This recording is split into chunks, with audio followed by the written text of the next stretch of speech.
Hey, what's up guys? Thank you for joining me today for our video on type 1, and we're going to be talking about a little bit of focus on the wings, on the difference between the type 1 wing 9 and the 1 wing 2.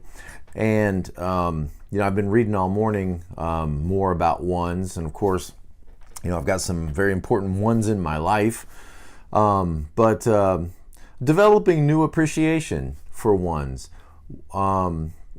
Ones are people that, we all know them as the reformers or the perfectionists, and we all have that general sense of what ones are like. They tend to want to improve the world around them. We know about the harsh inner critic that they often have in their own head, or the internal parent, that they have within their own head, that is always challenging them to behave well and to, you could say, tamp down those instincts. Maybe they think something is funny, or maybe they have an impulse to do something that is questionable, and the internal parent within them, or the inner critic within them, would say, no, that's not good, that's not what you should do, that's not what you ought to do, and so they tamp that down. And you might say that the result of that is a tamped down anger, or frustration, or irritability, or critical nature.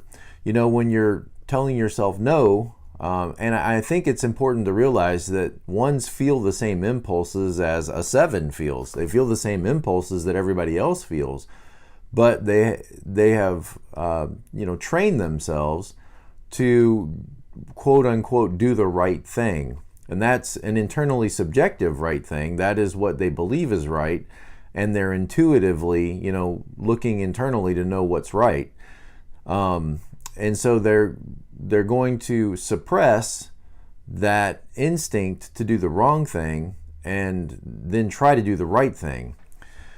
Now, it's not always going to be in every area of their life. If you're a 1, there's probably some areas of your life where you are much more relaxed. Maybe you're very, critical and judgmental, and I don't mean that, there's no way to say that, I don't mean that in a bad way, but I mean, when you're at work, maybe you tend to be critical in that you want everything done properly. You want all the, boxes filled in the appropriate way, and you're a very critical thinker, or very judgmental in doing things the right way or the correct way at work. But then maybe when you come home, you might, have a messy room. You might have a messy garage. You might not always put all your tools away.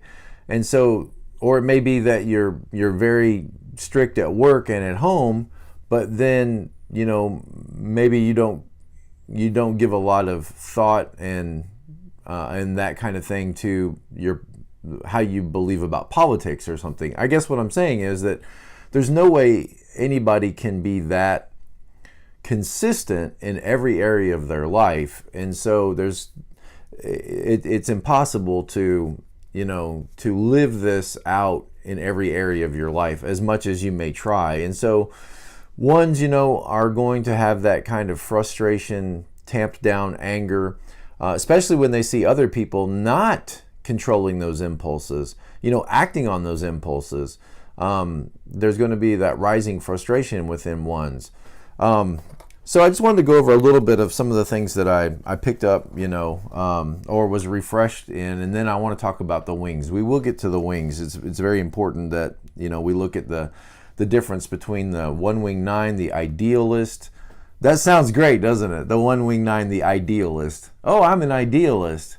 Yeah, but the problem is, where this gets into frustration for you and for others is, when you are an idealist, that means you have a very idealistic standard of the way things ought to be done, the way things should be in this world. The problem is most things don't live up to that idealistic standard that you have. Therefore, your response to those real life problems is usually one of frustration, criticism, anger, resentment. And so that's where it turns, kind of dark. And the 1 wing 2 is called the 1 wing 9 is the idealist, and the 1 wing 2 is the advocate. and they're advocating for the way things ought to be, and they're much more active. So you can hear in that word advocate that this is a much more active one, more extroverted, probably more direct, more of a teacher. So where the one-wing 9, here's the way things ought to be done, here's the way things should be done, but they might be a little quiet, resentful, or just need to get away from people and go, because the people can be frustrating because they don't do the right thing. The one-wing 9, is going to be more likely to go about trying to create a better environment on their own, or a better workplace quietly in their own work, where the one-wing 2 feels a responsibility to advocate what's right to others, and tends to be more confrontive with others, tends to be more direct with others, tends to be more energetic, and sometimes more outgoing, more optimistic, more fun-loving, but because they're more likely to come out of their shell a little bit. But everything is a lesson for one-wing 2. Everything is an opportunity to teach you something about the way things ought to be done, the right way to do things, and they tend to be more, advocating in your business. Okay, in your business. All right, so ones, of course, they have that parental voice of authority for a perceived higher good. They want to avoid fault and blame. And, I think this is something to think about, is that at the end of the day, ones are just trying to get to a good feeling. Ones are just trying to get to a good feeling and to move away from a bad feeling. The bad feeling is that the world is in chaos. And maybe you as a child felt like your world was in chaos, and so you needed to bring order and structure and to clean it up, because your parents weren't going to take care of things. Your parents were going to let your brothers and sisters, go hungry. And so in this chaos, you realize that order and structure are good things. They provide stability. And so you're moving away from that bad feeling of chaos. Or perhaps you felt like you had a very harsh parent, and you didn't want, to be scolded. You didn't want to be in trouble. You didn't want to be a bad kid, and those were bad feelings. So you worked hard to parent yourself, to move toward a good feeling of, I'm a good person, I'm a good child, I'm well behaved, I don't need to be disciplined, I don't need to be scolded. And so in your desire to move toward a good feeling and to move away from a bad feeling, you become overcritical, over judgmental of yourself, and then over judgmental and critical, therefore, of then others. And I think it's important to remember that, you're just trying to get to a good feeling and move away from a bad feeling, which is the same thing sevens do. Sevens want to move toward a good feeling of positive happiness by doing what's fun and doing what's good, move away from a bad feeling of boredom or pain or sadness. So essentially, you're just trying to move toward a good feeling, that good feeling of being good, of going to bed at night saying, I'm a good person, I did the right thing, I tried hard to make the world a better place. And there's a sense of, security in that at the end of the day. Or being perceived as being a good person, being perceived as being an upstanding, righteous person.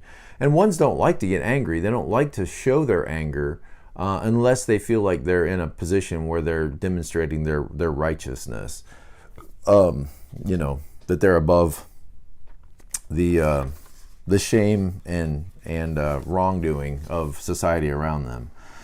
So one's hypercritical thinking labels something as wrong. An impulse might come up to say something or do something that seems fun or enjoyable, but then with that will come this label that that's wrong, or that's not good, or that's shameful.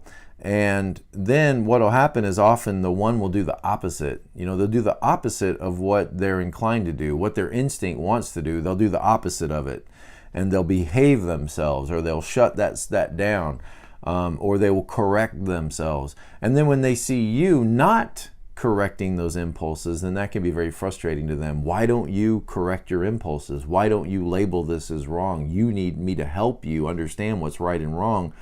Why can't you suppress, these impulses. I've worked so hard to suppress all these impulses in my own life. How come you are not working hard to suppress those impulses in your life? So anything that seems like rule-breaking, self-indulgent behavior is, of course, bad. And ones can become, resentful when they see you behaving in that quote-unquote wrong way. So they want to do the right thing and have the right behavior. And then when they feel like they've done the right thing and they feel like things are in order and they've been well behaved and all the boxes are filled in appropriately, there's this sense of well-being, this sense of peace. And so what is it ones are really going for is that sense of happiness, that sense of peace, that sense of things are okay. So following your impulses is dangerous and often wrong. And their internalized parental voice of authority over critical voice, is often in control. Something that's interesting to think about is what's called reaction formation. Reaction formation refers to the idea of doing the opposite of what you're inclined to do. So, for example, if the one feels envious of somebody, maybe somebody is advancing ahead at work and getting the promotions, and the one's natural inclination is to look at that situation, look at that person and feel a bit of envy. Wait a minute, that's wrong. And so the internal parent would correct them and say, that's wrong for you to feel envious of this person.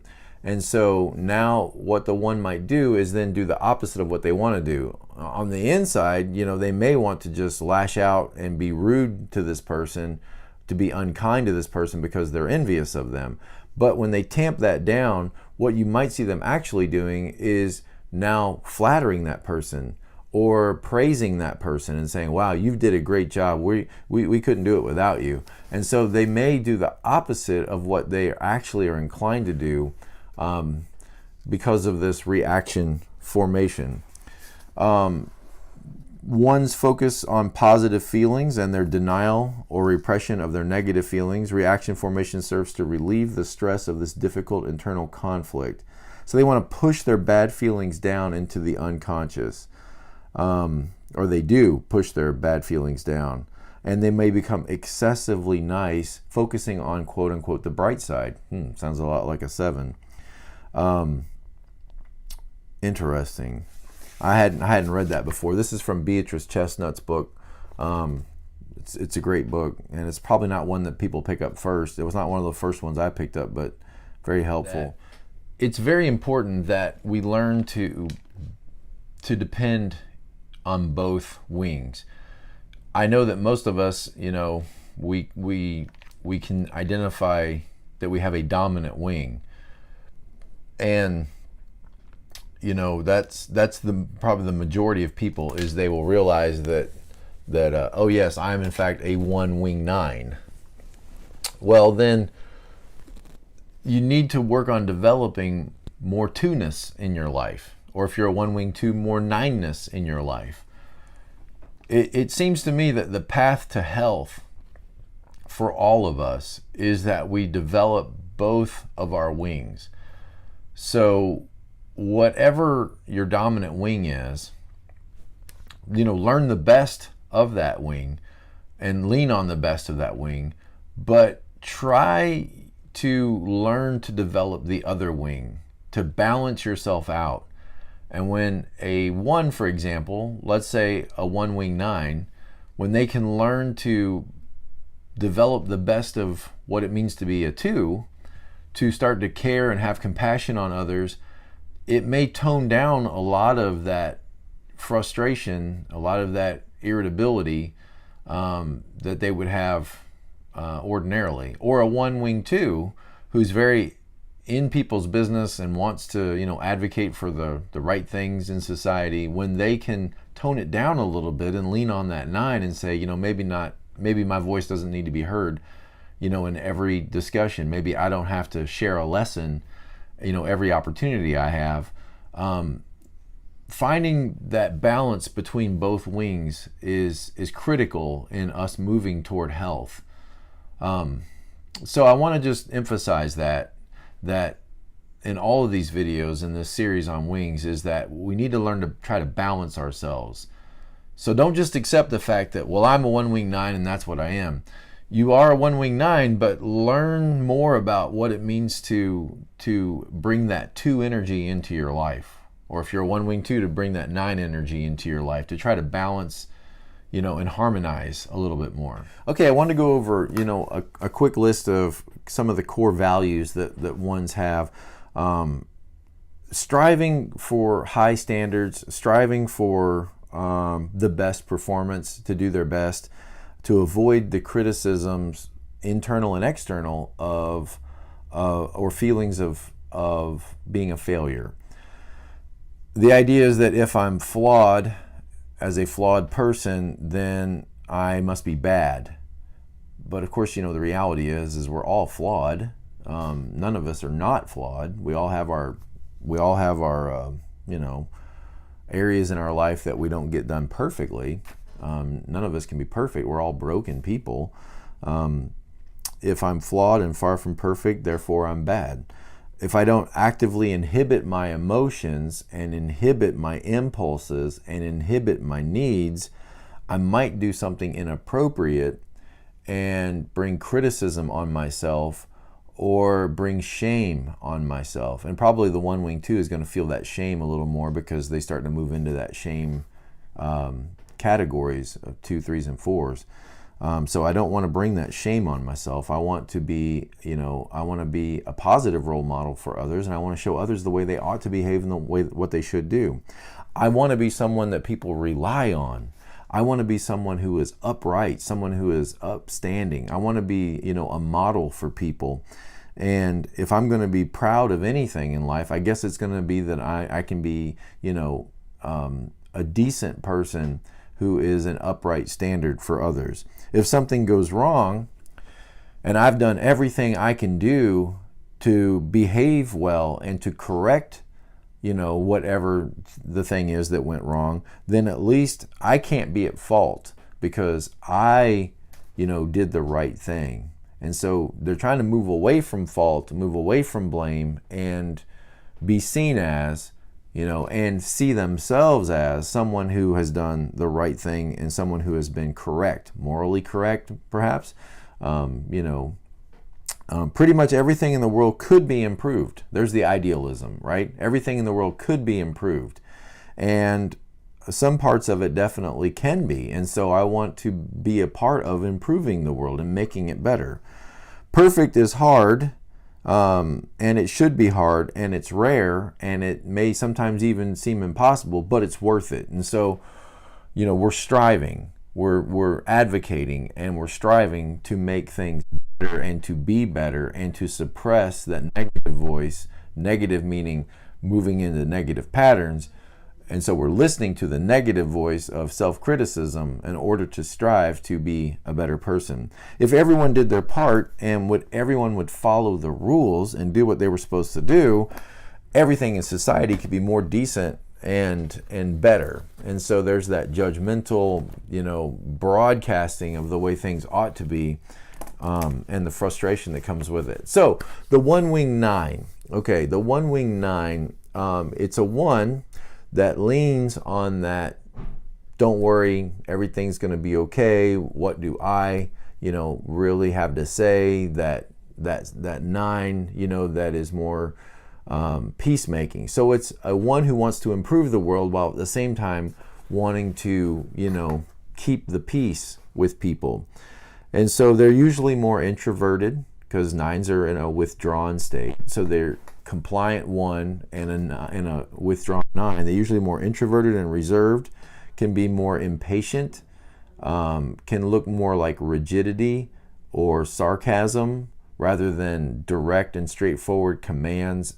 Their speaking style is preachiness, right? Or sermons.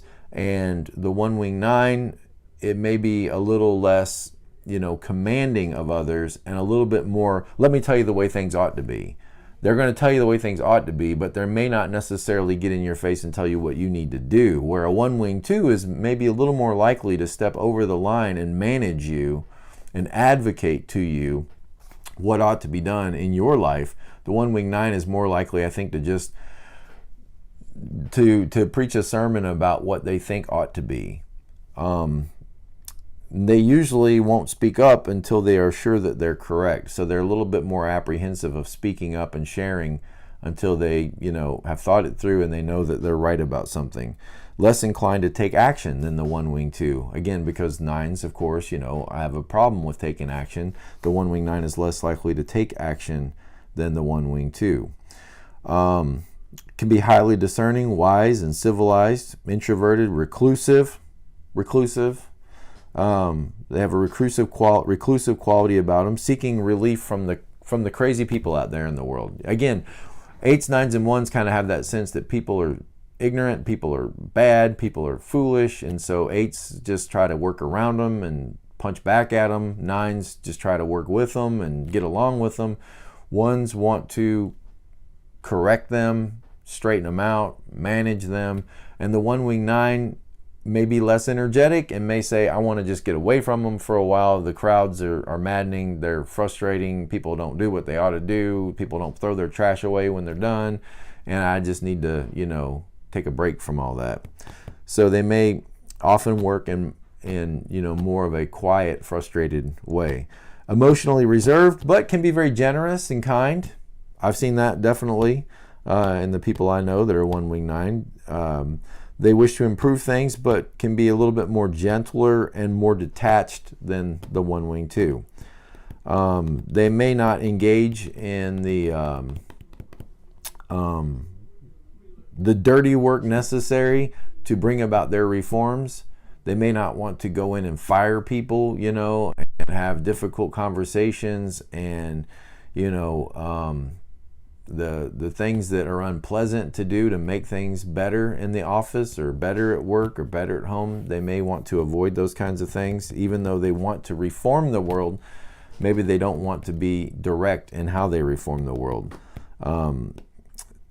Let's see. They can be stiff, impatient, and prone to sarcasm. Can prefer to be alone. And can be a little bit of an elitist. Well, they haven't their ideal, right? So they're looking at how things ought to be done. And if you're not doing things the way they ought to be done, that they're going to come across a little bit elitist. All right, the one-wing 2, the advocate. They blend their quest for their high ideals and high principles with empathy and compassion for others. So I think that's helpful to remember, is that even though they might be in your face and challenging you about what you're doing and how you should be doing it better and that this isn't right and your work is sloppy, and it's all coming out of a sense of trying to help you. It's all coming out of a sense of I'm trying to share, with you and connect with you and help you be a better you. Don't you want to improve yourself? And, the answer to that for many in life is no, they really don't. They want to just get through the day. They want to, get ahead. They want to win. They want to relax. And the others may not necessarily appreciate all this helping, especially when it wasn't asked for. Trying to please others. Okay, a 2 is a pleaser. They want to please you. So the one-wing 2 is trying to please others while at the same time get themselves and others to do the right thing. So be pleasing while at the same time doing the right thing and trying to get others to do the right thing. Less idealistic than the one-wing 9 and more genuinely interested in improving the lot of others and improving things and improving people and improving the organization, and getting in the trenches and getting their hands dirty. I think the one-wing 2 is more likely to get in there with people, get in there and work toward the goals. Remember, the one-wing 9 is the idealist, right? So they're thinking in a dreamy way about the way things ought to be. They're trying to conduct themselves in this way. They're preaching about what ought to be done. But the one-wing 2 is getting in there and moving things and shaking things up and getting their hands dirty and having difficult conversations with people. And they're active, much more active, more outspoken, more empathetic, feeling people's pain and the pain of their bad decisions, and then challenging people to make right decisions, challenging people and motivating them to behave and to do the right thing and to consider their life. Teachers, they're teachers, everything is a lesson. Everything is a metaphor. Everything is an opportunity to learn a moralistic truth. All right, critical, irritable, preachy, intrusive, pushy, more action-oriented, and maybe a little more image-oriented, like how they're coming across, protective of that image. Maybe they could look in some ways like a 3 because they want to lift weights and be good about how they take care of their body, and I'm not going to drink that, and I'm not going to smoke that, and I'm not going to eat that, and I'm going to go to bed at night, and I want to be a good role model. I want to, look good and be good and feel good and inspire others to be good. So I'm going to take care of what's mine, and I'm going to put everything away, and I'm going to challenge you to do the same. To be very persuasive and go out of their way to get others to care about what they believe is right and wrong, and to, proselytize us all. Or make converts of us all to their better way of doing things. Highly active and outgoing, can be aggressive, forceful in the pursuit of their idealistic standards, and in bringing those to you and inspiring you to accept those, while being comfortable being alone and needing a good deal of downtime. They're also energized by engaging with others, particularly debating and refining their ideal standards and their ideas. They're very altruistic, outgoing, loving, empathetic with people, as long as they feel like they're making a difference. One-wing 2s want to make a difference. They want their life to count. They want to do something, that is making the society better and making people better. I think one-wing 9s do as well. But ones in general want to make a difference in their life. They want to improve the lot of humanity. They can become critical and irritable and highly vocal about their discontents and what they're frustrated with.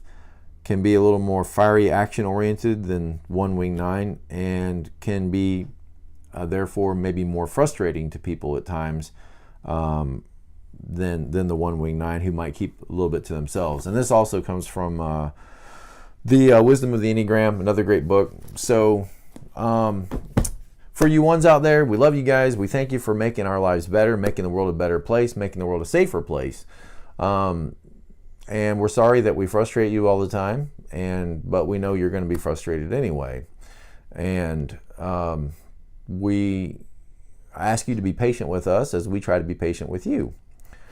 Don't forget to be present to life. And if you're an idealist, then, you could see how life could be better. And if you can constantly see how life can be better, you may not be able to accept what is. So if you're frustrated all the time that your kids aren't behaving better, your kids aren't doing better, your kids aren't, getting better grades, you may have a hard time accepting your kids for who they are, because you're trying to motivate them to be something more than they are. You could miss out on a lot in life because you can't necessarily love people or accept people as they are, because you're always trying to improve, and that's great. But again, you can trip over yourself. It's great that you want to improve things, but think of it like this. Not every person is a problem to be solved. Some people are just to be loved, and if you're always trying to improve them and solve them and make them better, that's not necessarily the same thing as loving people. And loving them with their failures, and loving them with their inconsistencies. And, this whole idea of being perfect, you're not doing a good job of it, and you never will. And people don't love you at the end of the day because you're perfect. They love you with all of your failures or your flaws, and if they don't, then maybe they don't need to be in your life anyway. Every one of us has our own failures and flaws, and your desire to make everything better in life, and your hypercritical spirit is your greatest failure. And we still love you in spite of that. So, observing this in yourself and observing this tendency within yourself and separating a little bit and saying, you know what, maybe I don't get everything done perfectly, but maybe I don't have to. Maybe people can love me even though, and maybe I can do my best and leave it at that. and maybe good enough is good enough. Well, I hope that this video helps you, and you can look in my description. I have information if you want to get in touch with me. I have been doing a lot of Skype and FaceTime appointments with people that feel like they're stuck and they feel like they need help and need some direct inspiration or some direct challenge or some direct instruction. Whatever I can do to help you, don't hesitate to reach out.